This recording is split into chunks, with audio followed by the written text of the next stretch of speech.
everyone, it's Teresa. I know you guys haven't seen me for a while, but I have something super exciting from Cricut, who has sponsored this video, so thank you, Cricut. A big thank you. As you can tell, this is huge. If you missed Cricut's announcement earlier, I will post that down in the description box so you can check out their video if you would like to. But Cricut has sent me their newest machine, and it is the Cricut Venture. It is monstrous. We're going to unbox it today and kind of set it up. And later in the video, I'll give you some of my kind of like initial thoughts, a little bit of a review on the product. And on another video, I'll actually do a project with you. But let's go ahead and try to get into this guy. Like I said, it is quite large. I believe this box arrived to me and it is about 45 pounds total. And I'm gonna see if I can't get into it because this just seems like a daunting task right now. So bear with me.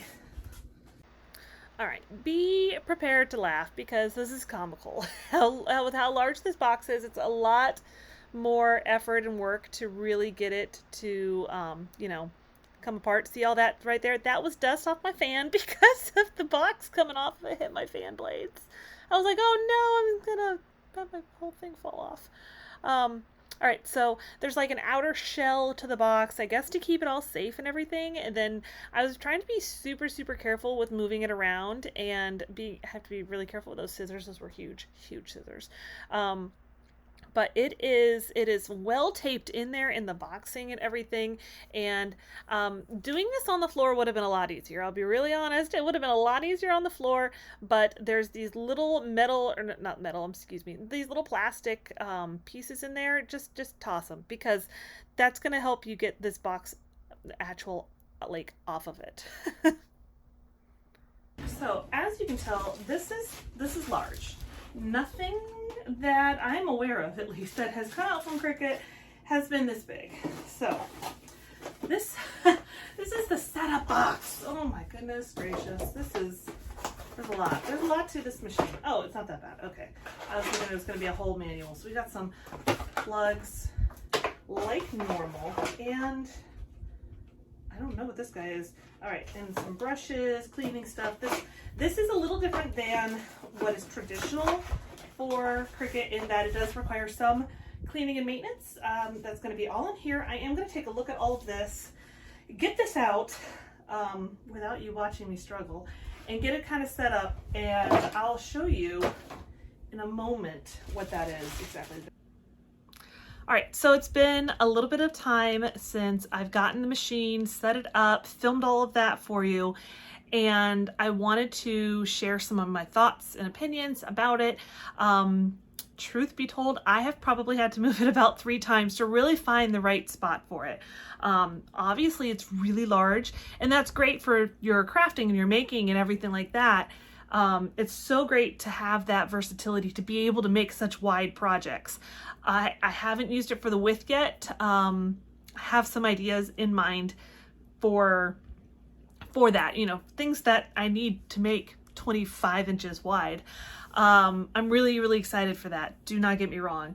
I will say that because of the size, it has been a task to find the right spot for it.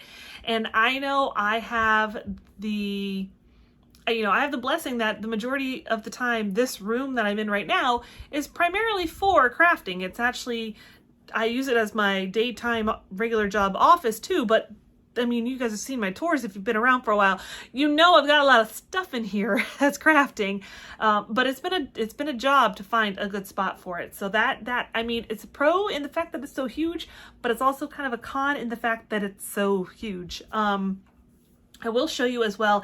I do have the stand. It's all set up on the stand. In just a second, I'm going to show you that. And I love that they made a stand that it fits on. Again, it just adds to the size of it. That's the only thing. If I had to go one way or the other, picking it and trying to find a way to store it without the stand, I can't imagine trying to do that. So if you're looking at buying this machine, it is definitely an investment, but I would highly recommend looking at getting the stand too. It is nice, and it's really well thought out. It has a way that it actually sits into the stand, so it's not just going to fall off. It's got little pockets on the sides. It's got spot to hold the mats because the mats are bigger, because the machine's bigger, right? So it makes a lot of sense. Now, as far as the machine, how it works, I've only done a couple of cuts so far, to be really honest. There's more steps to go, so it's just a little different to remember. You know, it's not 100% as easy as like your Makers or something like that, your Maker or your Explorer. But it's only a couple of steps, so it's not terrible. I need to remember to, I want to like write it all out and like put it on like a little post-it next to my machine so I don't forget the steps. So it's just a little bit more in that. I mean, I don't have a large scale cutting machine to compare it to, but if I had to guess, I bet you it's probably significantly easier. I still have all of the options to use your smart material, and you can use your older smart material too. So the ones that you would get for like the Maker 3 or the Explorer 3, I think, they should all fit in there. So that, I think that that's nice. So it has some like backwards compatibility. And I definitely appreciate that. And I would say one of my favorite things though is the speed. It is crazy fast. Crazy fast. I'm gonna have a video for you in about a week or so. Once it is ready to actually launch and you can go in and buy it, I will have that video up for you in doing a couple of projects, or at least one project, and you'll see how fast it is. I'm gonna film at least part of it just showing the cutting, because it's like Speed Demon. Like, it's off. It goes.